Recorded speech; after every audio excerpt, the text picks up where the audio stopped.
Selamat sore kepada semua teman-teman. Ya, pertama kali saya sampaikan selamat sore kepada DPP Patelki, kepada teman-teman panelis Bapak Januar dan Profesor Winda Darmanto, kepada Pak Eka dari PT Excel Utama, dan kepada seluruh peserta webinar ke-10 Patelki. Saya juga mengucapkan terima kasih Patelki telah memberi kesempatan kepada saya untuk ikut berpartisipasi dalam webinar kali ini.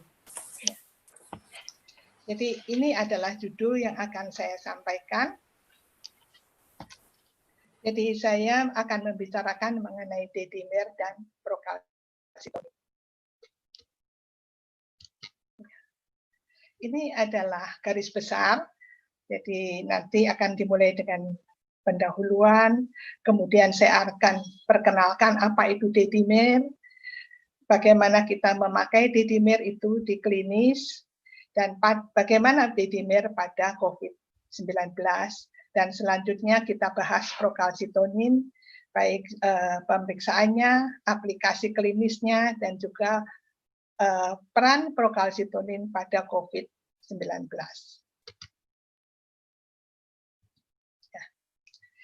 Saya rasa semua kita sudah tahu ya, bahwa COVID-19 itu pertama kali diidentifikasi di Wuhan pada Desember 2019. Itu juga yang menyebabkan namanya ada 19-nya ya, karena pertama kali diketahui pada 2019. Di seluruh dunia jumlah kasus itu meningkat. Peningkatannya secara eksponensial, sehingga melampaui kapasitas baik tenaga medis, rumah sakit, maupun sarana pendukung. Gambaran klinis mungkin semua juga sudah tahu, ada demam, karena itu kalau kita harus datang ke institusi tertentu, kita diperiksa suhunya, ya, ditembak dengan termometer.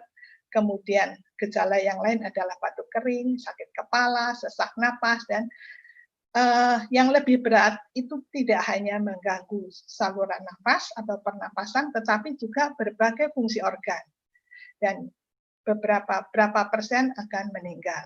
Ya. Nah, pada pemeriksaan lab dijumpai yang khas adalah penurunan jumlah limfosit karena reseptor ACE2 itu ada pada limfosit ya. Kemudian NL rasio, neutrofil limfosit rasio. Limfositnya turun maka dan neutrofil meningkat, maka rasionya meningkat. Kemudian juga ada peningkatan kadar D-dimer, nanti akan saya bahas lebih luas ya. Peningkatan CRP ini sebagai petanda inflamasi. Kemudian peningkatan procalcitonin juga nanti kita bahas. Ferritin ini sebenarnya adalah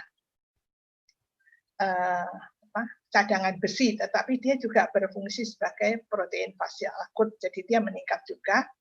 Dan kemudian troponin juga bisa meningkat, fungsi hati, AST, ALT, LDH meningkat, dan fungsi ginjal juga terganggu, ada kreatinin meningkat. Nah, kita mulai dengan D-dimer. D-dimer itu apa? D-dimer adalah suatu hasil pemecahan dari cross-link fibrin. Jadi fibrin yang sudah mengalami ikatan silang oleh plasmin. Ya. Jadi yang memecah fibrin itu plasmin. Karena itu D-dimer ini dipakai sebagai penanda atau marker adanya aktivasi koagulasi. Karena fibrin itu adalah hasil dari aktivasi koagulasi. Dan selain koagulasi ada fibrinolisis. Karena fibrin yang sudah terbentuk itu akan dihancurkan oleh plasmin. Dan hasilnya adalah D-dimer tadi. Waktu paruhnya berkisar antara 9 sampai 10 jam kalau penelitiannya menggunakan radiolabel. Tapi kalau tidak memakai label, itu hasilnya agak panjang, hampir 2 kali, ya, 15,8. Nah, D-dimer ini akan dibersihkan dari darah, di clearance oleh fagosit, mononuklear fagosit yang ada di hati dan limfa. Dan D-dimer juga bisa mengalami degradasi, dihancurkan oleh suatu enzim dari leukosit, yaitu oleh elastase. Nah, ini gambar ini adalah gambar dari molekul fibrinogen. Fibrinogen itu dia mempunyai domain E, di mana nanti terikat NH2 di sini, dan ada D, di ujung-ujungnya D. Nah, D ini, di sini adalah ada terminal C, karboksil terminal. Fibrinogen, kalau dalam proses pembekuan oleh trombin, dia akan dirubah menjadi fibrin monomer, kemudian akan membentuk rantai. Ini satu molekul fibrinogen. Dia bergandeng-gandeng dengan tetangganya, demikian juga yang sebelah sini, dan antara satu molekul fibrinogen dengan molekul fibrinogen lainnya ada ikatan silang. Ini ikatan silang dari D dari satu molekul dengan D tetangganya, ini ikatan silang. Nah, ini terbentuknya karena pengaruh faktor 13 ya. Nah, kalau pada proses fibrinolisis yang berperan adalah plasmin. Plasmin akan memotong yang panjang tadi lebih pendek. Kemudian yang terakhir ada begini. Ini ada dari E dan ini D. Kemudian ini dipotong lagi menjadi E dan D. D yang ini kenapa namanya dimer? Karena dia berasal dari dua fibrinogen, dari dua monomer. Yang ini misalnya dari satu molekul sini, sedangkan yang ini dari molekul tetangganya. Jadi ini bukan dari satu molekul, tapi berasal dari dua molekul fibrinogen. Jadi D-dimer itu ini. Nah, plasmin itu tidak hanya menghancurkan fibrin, tetapi dia juga bisa menghancurkan fibrinogen. Nah, kalau fibrinogen yang dihancurkan oleh plasmin, maka hasilnya adalah fragmen D, fragmen E, dan fragmen D. Jadi masing-masing fragmen ini terpisah. D yang ini dan D ini tidak bergandengan. Ya, jadi ada dua fragmen D dan satu fragmen E. Sedangkan kalau yang dihancurkan itu adalah suatu cross-link fibrin, maka kita punya hasil ada D-dimer. Jadi kalau ada D-dimer, yang dihancurkan adalah cross-link fibrin. Kalau pada penghancuran fibrinogen, tidak ada D-dimer. Cuman ada D, tapi yang terpisah. Ya. Jadi inilah yang membuktikan kalau kita menemukan D-dimer, berarti yang dihancurkan adalah cross-link fibrin, bukan fibrinogen. Nah, jadi fibrinogen itu oleh trombin diubah menjadi monomer, oleh 13A menjadi cross-link fibrin. Nah, kalau ada plasmin, plasmin bisa menghancurkan cross-link fibrin, menghasilkan D-dimer dan molekul yang lebih besar tadi. Tapi kalau dia bekerja pada fibrinogen, maka tidak ada D-dimer, yang ada adalah fibrinogen degradation product atau disingkat FDP. Tapi kalau kita meriksa FDP saja, itu belum tentu dari fibrinogen. Bisa juga dari fibrin. Jadi F-nya itu bisa fibrin. Ya. Jadi kita harus memeriksa D-dimer, bahwa kita tahu yang dihancurkan adalah cross-link fibrin.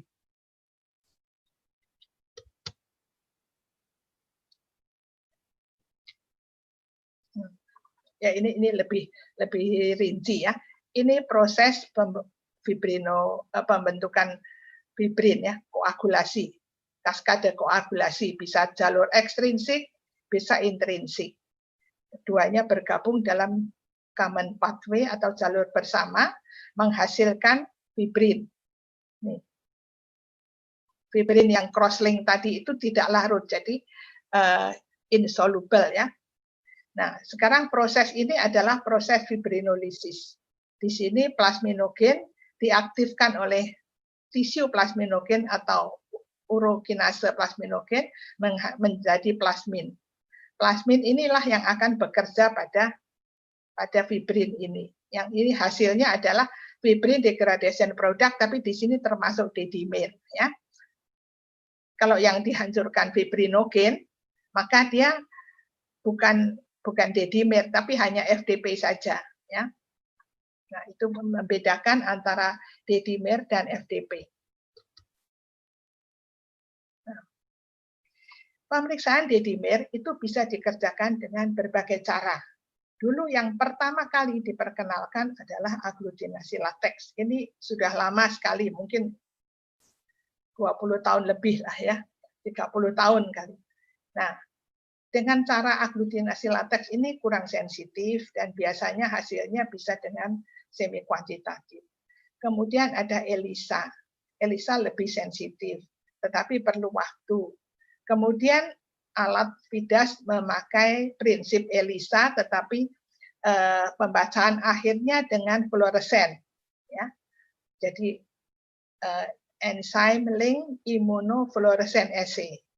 Kemudian belakangan ini orang memakai turbidimetri, dasarnya aglutinasi lateks tapi dibacanya dengan turbidimetri dengan alat. Ini lebih sensitif ya. Ada lagi yang memakai darah lengkap. Dan ini sensitivitasnya bervariasi sekali. Coefficient of variation atau CV juga bervariasi. Nah, ini yang pertama kali dikemukakan atau diperkenalkan. Dia hasilnya bisa kualitatif, plus atau minus, tetapi kalau kita bikin pengenceran, plasmanya diencerkan, maka kita bisa memberikan hasil semi kuantitatif. Jadi pengenceran berapa tertinggi yang masih positif ya. Itu deteksinya juga batasnya 500 nanogram per mililiter, dan ini singkatan dari fibrinogen equivalent unit. Karena satuannya ini ada dua macam, ada yang FEU, ada di dimer unit. Jadi nah, hasilnya di waktunya pendek, sekitar 180-200 detik udah keluar hasil. Tapi sensitivitasnya rendah, nilai prediksi negatif juga rendah. Spesifisitasnya juga tidak begitu tinggi ya, dan ini positif predictive value, nilai duga positif. Nah, yang bagus adalah ELISA. Dia kuantitatif, dan dengan cara ELISA ini karena dia paling sensitif, dia dapat menyingkirkan diagnosis DVT. DVT adalah deep vein thrombosis, trombosis vena dalam. Ya, sensitivitas dan nilai duga negatifnya tinggi, 100%. Spesifisitasnya rendah. Kenapa rendah? Nanti saya jelaskan ya. Karena dia tidak hanya meningkat pada DVT, jadi pada kondisi lain juga meningkat sehingga tidak spesifik. Cuman waktu pemeriksaannya lama dan harus batch analisis ya. Jadi kita butuh waktu lama, dikumpulkan dulu bahannya banyak pasien baru diperiksa. Nah ini. Kemudian sekarang orang banyak memakai automated turbidimetry. Jadi dasarnya adalah kekeruhan. Ini sebenarnya juga pakai lateks, tapi dia bukan dibaca dengan cara mata biasa ya, tapi kita dengan alat dan bisa dengan recoagulometer. Mungkin yang sekarang yang banyak dipakai misalnya dari Sysmex, dari Stago, itu dasarnya adalah turbidimetry. Sensitivitasnya mendekati ELISA. Tapi waktunya, TAT-nya pendek, jauh lebih pendek dari ELISA. Jadi ini yang banyak dipakai. Nah, kenapa hasil ini berbeda-beda? Nah, ini yang sebenarnya membingungkan klinisi dan menjadi masalah bagi laboratorium. Seringkali laboratorium itu dikomplain oleh klinisi. Kenapa diperiksa di lab itu positifnya tinggi, pindah lagi nggak percaya, ganti lab. Kok hasilnya jadi normal? Nah, itu kenapa? Karena perbedaan dari kitnya, cara pemeriksaan, dan juga reagen yang dipakai. Kalau kita mau meriksa D-dimer, pasti reagennya itu memakai antibodi monoklonal terhadap D-dimer. Nah, untuk membuat antibodi monoklonal, kita membutuhkan antigen, kan? Antigen yang dipakai dari molekul D-dimer itu tidak sama. Masing-masing pabrik itu mengambil epitopnya berbeda-beda, sehingga juga antibodi monoklonalnya juga tidak sama. Sehingga yang dideteksi juga tidak persis sama, ya. Karena itu dari satu reagen ke reagen lain hasilnya juga berbeda. Bahan pemeriksaan plasma itu, plasma sifat biasanya kita pakai, itu tidak homogen semuanya D semua. Ada campuran, ada yang molekulnya masih besar, ada yang agak kecil, tetapi tidak seluruhnya itu sudah fragmen D yang terakhir. Jadi berat molekulnya juga ada yang tinggi, ada yang berat molekulnya rendah. Jadi ini juga yang menyebabkan hasilnya berbeda, karena ada yang reagen hanya bisa meriksa yang BM rendah, BM tinggi dia nggak mendeteksi misalnya. Jadi relatif kadarnya rendah. Yang lain bisa mendeteksi semua, ya. Dan yang lebih susah lagi, belum ada standar internasional. Jadi belum ada tuh kalibrator yang internasional untuk dedimer. Jadi ini juga yang menyulitkan, ya. Masing-masing pabrik menyatakan bahwa dia yang paling bagus, yang paling benar, paling sensitif. Tapi kalau dibandingkan dengan yang lain berbeda, ya. Dan kemudian ada perbedaan satuan. Ada yang memakai dedimer unit, ada yang pakai fibrinogen equivalent unit. Jadi kalau kita membandingkan satu reagen dedimer dengan reagen yang lain, kita tidak bisa hanya berdasarkan analytical performance. Misalnya reagen saya sensitivitasnya 98, spesifitasnya berapa persen gitu. Bandingkan dengan yang lain. Nggak bisa hanya lihat dari analitikal, tapi harus dengan clinical performance. Jadi kita harus memakai sampel yang sama, ya, bahan yang sama, diperiksa dengan berbagai reagen, baru kita bisa bandingkan. Nah, sekarang buat apa sih pemeriksaan dedimer? Aplikasinya misalnya pada bidang hematologi, dia terutama untuk menyingkirkan diagnosis. Jadi bukan menyokong, tapi menyingkirkan diagnosis trombosis vena dalam, berbagai trombosis ya, baik DPT maupun emboli paru, pulmonary emboli. Jika dedimernya tidak meningkat. Ya, jadi kalau dedimernya normal, pasti bukan ini, bukan ini. Bukan deep vein thrombosis, bukan emboli paru. Peningkatan dedimer juga dipakai untuk diagnosis DIC. DIC adalah disseminated intravascular coagulation. Jadi ada bekuan darah di pembuluh-pembuluh darah di berbagai organ. Ini yang bisa menyebabkan kematian, ya. Ini juga bisa menyebabkan kematian. Selain itu juga kita mau tahu apakah ada proses fibrinolisis yang tinggi. Kalau fibrinolisis ini tinggi, maka fibrinogen juga dihancurkan, maka bisa terjadi perdarahan. Ya, jadi ini menilai ini. Karena kalau ada hiperfibrinolisis, dedimer meningkat, FDP juga meningkat, orangnya mudah berdarah. Nah, dedimer yang sangat tinggi, apakah dapat meramalkan trombosis? Kalau tadi kan dedimer yang tidak meningkat bisa dapat menyingkirkan diagnosis trombosis. Sekarang kalau kebalikannya, sangat tinggi bisa nggak meramalkan trombosis? Ini suatu penelitian. Dari 21 sampel dengan dedimer yang sangat tinggi, lebih besar dari 100 kali batas atas. Kalau batas atasnya 500 nanogram, maka dia 100 kalinya berapa tuh? 50.000 ya. Ternyata yang mengalami trombosis cuma 9, dari 21 hanya 9. Yang lain kondisinya beda, ada yang perdarahan berat. Kenapa orang berdarah kok dedimernya tinggi? Karena pada waktu perdarahan, pasti tubuh kita membuat fibrin untuk menghentikan perdarahan, ya kan? Kalau ada perdarahan, ada bekuan untuk menghentikan. Pembekuan darah itu akan diikuti dengan fibrinolisis, dan itu akan menghasilkan dedimer yang tinggi. Kalau perdarahannya berat, kalau perdarahannya kecil, ya dedimernya rendah. Pada orang dengan sepsis, sepsis disertai dengan DIC, ini dedimernya juga tinggi. Pada HELLP syndrome ini adalah kondisi komplikasi kehamilan ya, ada preeklamsi, kemudian ada hemolitik, elevated liver enzyme sama trombositopeni, ya.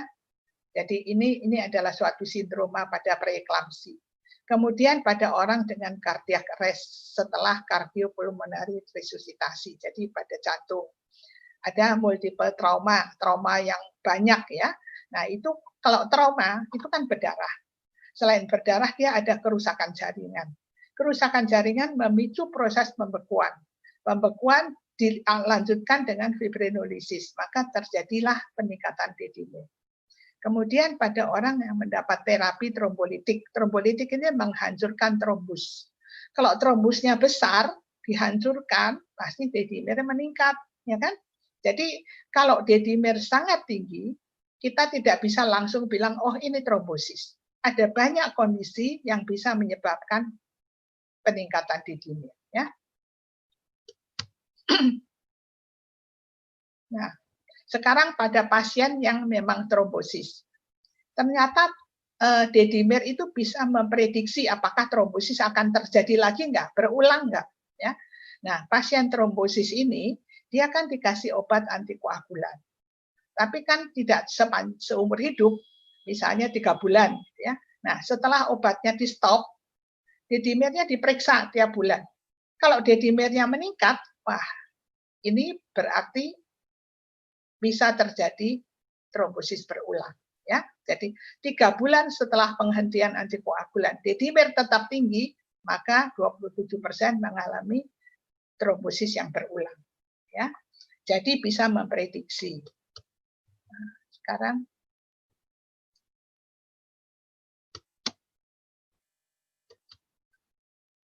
jadi sebenarnya peningkatan D-dimer itu pada berbagai kondisi. Pertama tadi trombosis vena yang saya singkat VTE tadi ya. Pada DIC. DIC ini disseminated intravascular coagulation. Jadi ada banyak trombus di pembuluh darah kecil di seluruh tubuh ya. Pada jantung ini juga terjadi peningkatan D-dimer. Kalau infark miokard itu kan terjadinya karena ada sumbatan pada koroner. Sumbatan itu disebabkan oleh trombus ya. Jadi D-dimer meningkat. Pada peradangan, nanti ada kenapa peradangan meningkat. Pada sepsis, pada kanker, wanita hamil, pada pasca operasi, kemudian trauma, luka bakar, ini pada stroke juga bisa. Usia lanjut, orang tua itu udah. Sindrom nefrotik, sirosis hati bisa. Jadi banyak sekali kalau D-dimer meningkat, jangan ini, kita mesti lihat ada banyak kondisi yang menyebabkan meningkat. Tidak hanya trombosis. Susah ya. Sekarang pada penyakit jantung.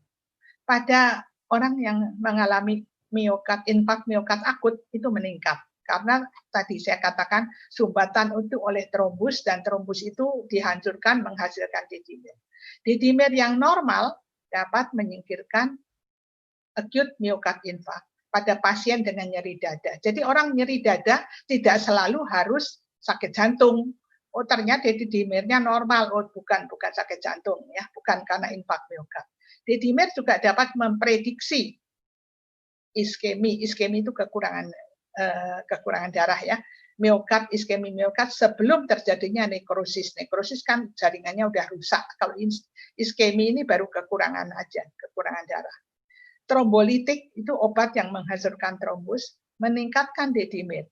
Karena apa? Karena trombusnya hancur, D-dimernya naik kan? Kan ini hasil penghancuran. Tetapi antikoagulan menurunkan D-dimer. Karena antikoagulan ini mencegah terjadinya trombus, ya. Mencegah terjadinya trombus maka D-dimernya turun.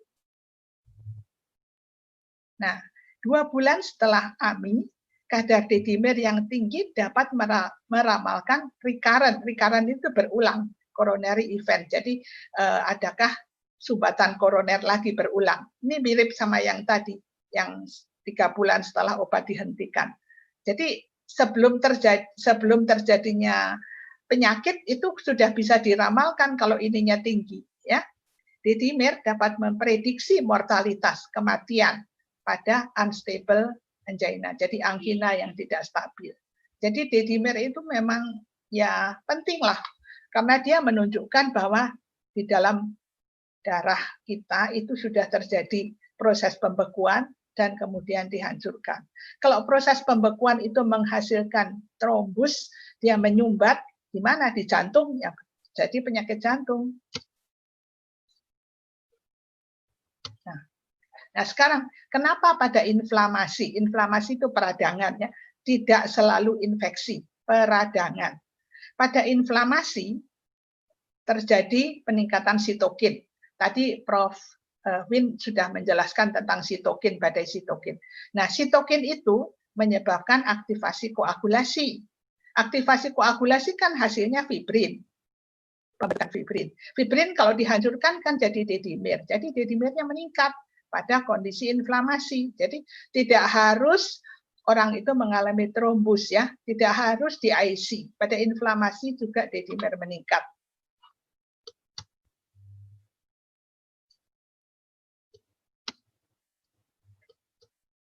Nah, sekarang pasca operasi. Kenapa pada pasca operasi dedimer meningkat? Ternyata nih dokter bedah ini melakukan suatu penelitian. Sesudah operasi, dedimer itu mencapai puncak pada hari ke-7. Hari ke-7 setelah operasi. Kalau operasinya tipe 1, dia membagi operasi atas 3 tipe. Tipe 1 itu rongga perut tidak dibuka. Jadi relatif mungkin operasi yang ringan kali ya. Dedimer meningkat tetapi tidak melewati rentang rujukan. Jadi tidak sampai tinggi. Rentang rujukannya paling tinggi misalnya 500, dia nggak lewat 500. Operasi tipe 2 ini buka perutnya, intraabdominal. Dedimer meningkat sampai segini. Ini berapa ini? 3 kali kan? Batasnya kan biasanya 500, ini kalau ini kan 3 kali. Sampai segini dan kembali pada hari ke-25. Cukup lama ya, hari ke-7 kembalinya hari ke-25. Operasi tipe 3 ini yang paling berat. Ini retroperitoneal, ini yang di belakang ini yang sampai ke liver. Ini puncaknya sampai 4.000. Berarti berapa kali? 8 kali. Dan normal dalam 38 hari. Jadi makin berat operasinya, makin tinggi dedimernya. Kalau ini operasinya ringan, meningkat tapi nggak melewati batas rujukan. Nah, sekarang pada kanker itu banyak kanker yang disertai dengan trombosis ya. Kenapa? Karena sel kanker itu dia melepaskan tisu vektor. Tisu vektor ini adalah yang memulai jalur ekstrinsik ya. Tromboplastin jaringan. Kalau kita di lab itu periksa prothrombin time, kita memakai tromboplastin kan. Nah ini di dalam badan kita, sel kanker itu menghasilkan tromboplastin. Dia menghasilkan satu lagi namanya cancer prokoagulan. Ini sel kanker yang memudahkan terjadinya pembekuan. Sel kanker juga menghasilkan sitokin. Ini semua mempermudah terjadinya pembekuan. Kemudian pada orang yang kanker itu seringkali dipasang infus ya, kateter yang dimasukin ke vena itu kan bisa merusak endotel, ada cedera endotel. Cedera endotel ini juga memudahkan terjadinya aktivasi koagulasi. Dan kemoterapi, obat-obat yang diberikan itu juga mengganggu protein C dan sebagainya. Sehingga akhirnya terjadi aktivasi koagulasi, dan aktivasi koagulasi ini kalau diikuti dengan fibrinolisis maka dedimernya juga meningkat. Ya. Jadi tidak heran kenapa pada kanker dedimernya tinggi. Nah, sekarang pada kehamilan. Pada kehamilan itu juga dedimer meningkat. Mulai kapan meningkat? Ini pernah kami melakukan penelitian dengan PPDS ya. Ternyata pada trimester pertama sudah ada 27% yang meningkat. Kalau memakai reagen yang lain itu belum ada. Ini peneliti orang lain lagi memakai latex base 16%, ini Klein dengan MDA immunoturbidimetri 50%. Jadi tergantung dari reagen yang dipakai juga ya. Dan tergantung dari populasinya, dia kan mungkin di luar negeri orang Eropa, ini kita orang Indonesia. Kemudian trimester kedua meningkatnya ini lebih banyak, tapi kalau pakai reagen yang kurang sensitif lebih rendah. Nah, pada trimester 3 100% pakai yang ini meningkat, ya. Nah, mohon ini persennya berbeda ya. Jadi ini juga 100%, 90. Jadi trimester ketiga itu tinggi. Tapi itu semua tergantung dari reagen yang kita pakai. Nah, sekarang kenapa sih orang hamil kok sampai terjadi peningkatan? Kenapa? Karena pada kehamilan itu rupanya memang tubuh kita itu sudah didesain kali ya, supaya tidak mudah terjadi perdarahan.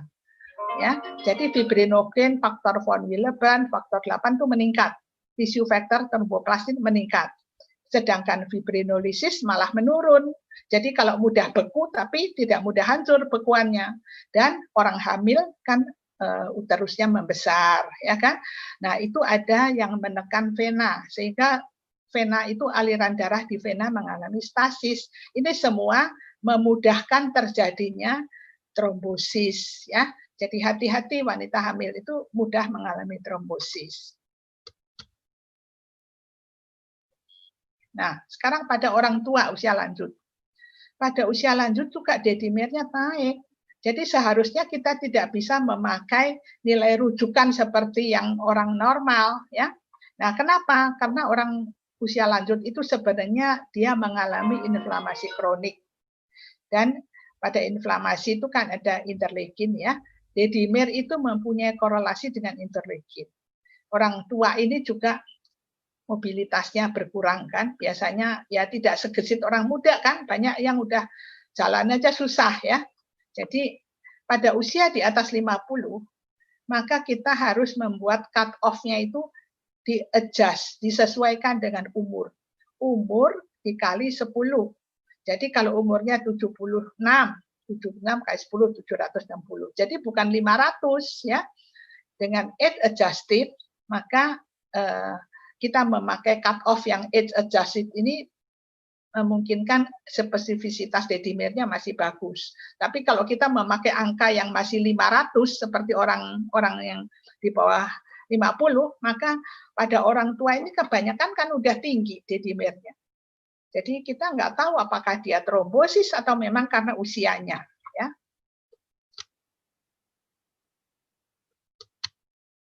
Nah, sindroma nefrotik ini salah satu penyakit ginjal yang disertai dengan bengkak, ya. Bengkak dengan proteinuri dan sebagainya. Pada sindroma nefrotik, kenapa terjadi darahnya mudah beku, hiperkoagulable? Karena antitrombinnya ini terbuang lewat urin. Karena dia berat molekulnya kecil seperti albumin, karena albuminnya kan terbuang lewat urin, bocor kan ini ginjalnya, maka antitrombinnya terbuang sehingga terjadi keadaan hiperkoagulable. Nah, karena hiperkoagulable maka dedimernya meningkat. Walaupun orangnya tidak mengalami trombosis tapi dedimer meningkat. Dan dedimer ini berbanding lurus dengan umur dan protein kreatinin rasio ini apa nih?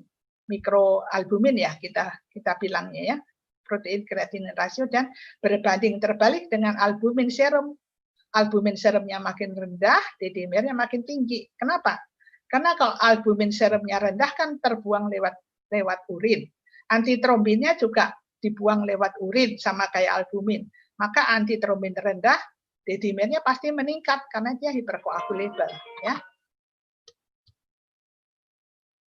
Nah, sekarang pada COVID kayak apa? Bagaimana dedimer pada COVID?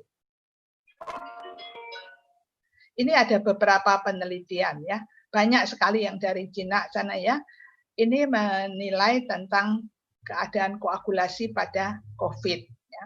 94 pasien dibandingkan dengan kontrol. Yang diperiksa ini, APTT, PT, trombin time, dedimer, FDP, dan antitrombin. Hasilnya, dedimer, FDP, dan fibrinogen lebih tinggi bermakna, tetapi antitrombin lebih rendah pada pasien COVID dibandingkan kontrol. Ya, jadi pada COVID dedimer lebih tinggi. Peningkatan dedimer dan FDP kalau penyakitnya makin berat. Jadi makin berat penyakit, ininya makin tinggi. Sedangkan pada APTT, PT, trombin-time tidak berbeda. Jadi D-dimer dan FTP yang berbeda ya. Nah, ini peneliti lain lagi. Dia yang teliti 138. Ini juga di Wuhan. Dia untuk mendapatkan karakteristik. Nah, yang diperiksa 102 pasien, 36 masuk ICU karena disfungsi organ. Jadi organ-organnya gangguan fungsi. Nah, ini hasil labnya. Yang turun limfosit, yang lain naik semua nih. D-dimer, prokalsitonin, ini ureum ya, total bilirubin, ALT, AST semuanya meningkat. Nah, yang paling tinggi adalah D-dimer. Lebih tinggi dan disfungsi multi organ. Multi organ apa saja? Liver, ginjal, jantung. Ditemukan pada pasien yang berat yang masuk ke ICU. Jadi masuk ICU ininya tinggi, semua D-dimernya itu lebih tinggi ya. Disertai dengan multi organ. Nah, ini lain lagi. Ini mengenai faktor risiko kematian, clinical course and risk factor mortality ya. Coba kita lihat. Dia pakai multivariate regression nih analisa statistiknya. Dia menemukan bahwa usia lanjut itu odds ratio-nya 1. SOFA score ini untuk menilai disfungsi organ 5,65. Tapi D-dimer pada saat masuk rumah sakit cuman lebih besar dari ini aja sudah odds ratio-nya 18,42 untuk membuktikan meramalkan kematian.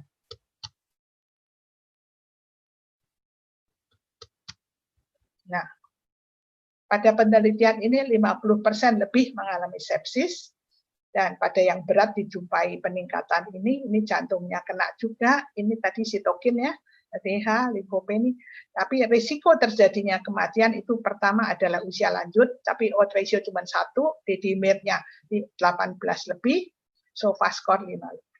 Ya, jadi D-dimer itu begitu bermaknanya, begitu pentingnya pada COVID ya, sehingga dia bisa meramalkan kematian. Nah, ini penelitian lain lagi. Ini 183 pasien, pemeriksaannya ini diperiksa saat masuk, selama dirawat. Dia pakai stagolnya. Nah, hasilnya apa? Kebanyakan yang meninggal itu ada kelainan, khususnya D-dimer dan FTP.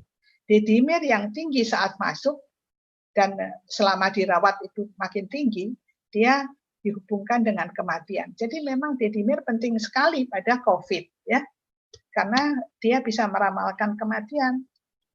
Nah, selain D-dimer, selain tadi kan selalu dihubungkan dengan multi organ dysfunction itu hubungannya dengan DIC.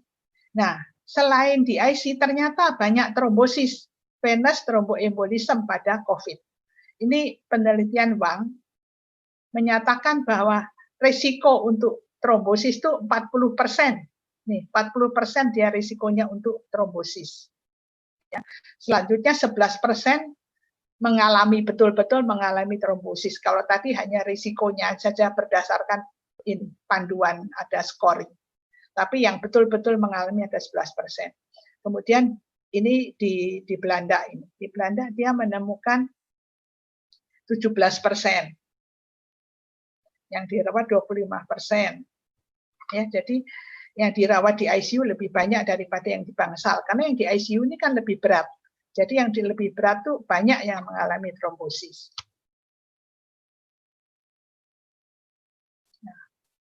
Ini insiden trombosis. Ada yang emboli paru tanpa deep vein trombosis. Deep vein trombosis itu biasanya di tungkai ya, tungkainya bengkak, dalamnya ada trombus yang menghambat aliran darah sehingga tungkai bengkak. Nah, trombus itu kalau lepas nanti bisa sampai ke paru, menjadi emboli paru. Emboli paru ya. Jadi ada emboli paru tanpa DVT, ada DVT upper itu yang lebih tinggi dari lutut, ada distal DVT yang lebih rendah. Upper extremity itu berarti di lengan. Ya. Jadi insiden VTE di ICU tinggi, sedangkan di bangsal tidak begitu tinggi. Kenapa? Karena di ICU itu orang dirawat pasti bed rest kan. Nah, sekarang tentang emboli paru. Emboli paru itu dengan pemeriksaan CT ya, dengan imaging ternyata dia 24% paru-parunya itu ada tersumbat oleh emboli. Kemudian ada yang melakukan otopsi. Mungkin kalau di sini boro-boro diotopsi, mau dikubur aja direbut-rebut sama keluarganya ya. Jadi di Jerman itu harus diotopsi. Nah, dari yang diotopsi itu 4 pasien dari 12, berapa itu? Sepertiga ya. Itu PE. Sedangkan DVT ada 7 pasien. Jadi memang betul ada terbukti ya.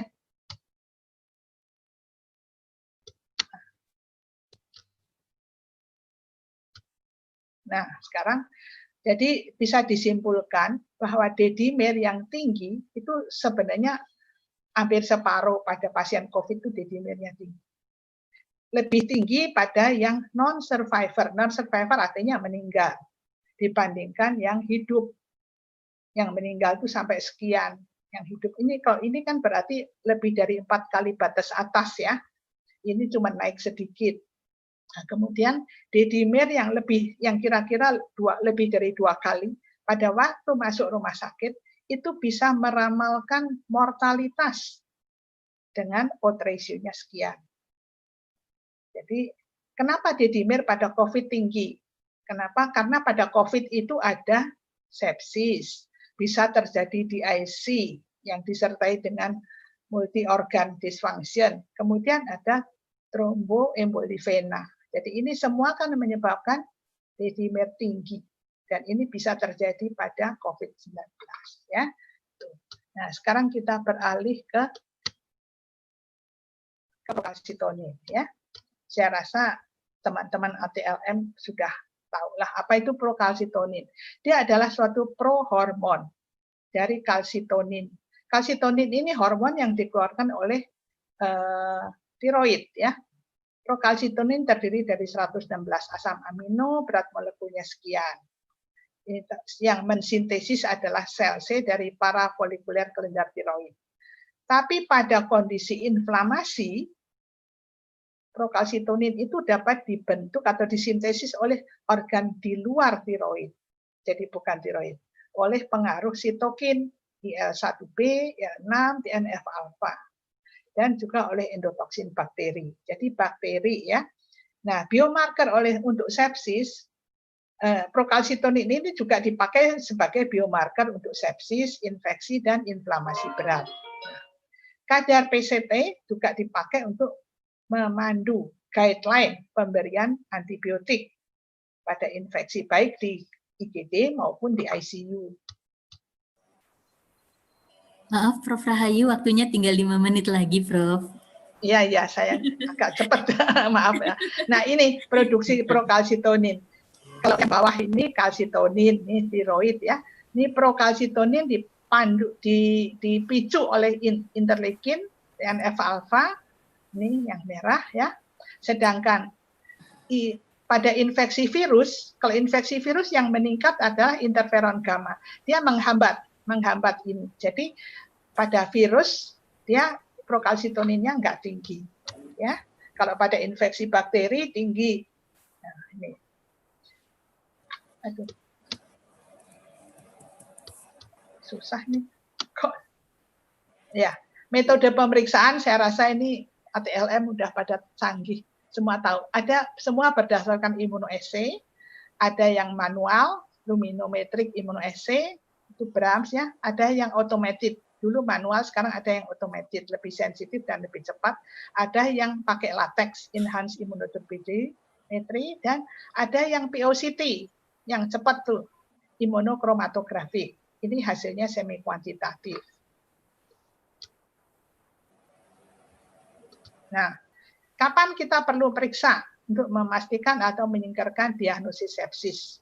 sepsis berat atau septic shock, menilai beratnya penyakit, juga untuk follow up inflamasi akibat infeksi bakteri, dan memandu terapi antibiotik.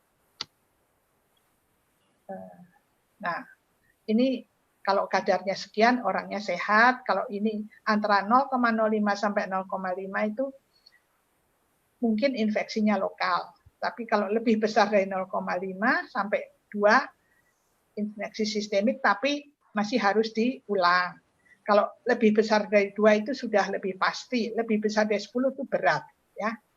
Jadi yang pasti ini lebih besar dari 2. Kurang dari 2 ini masih harus diulang.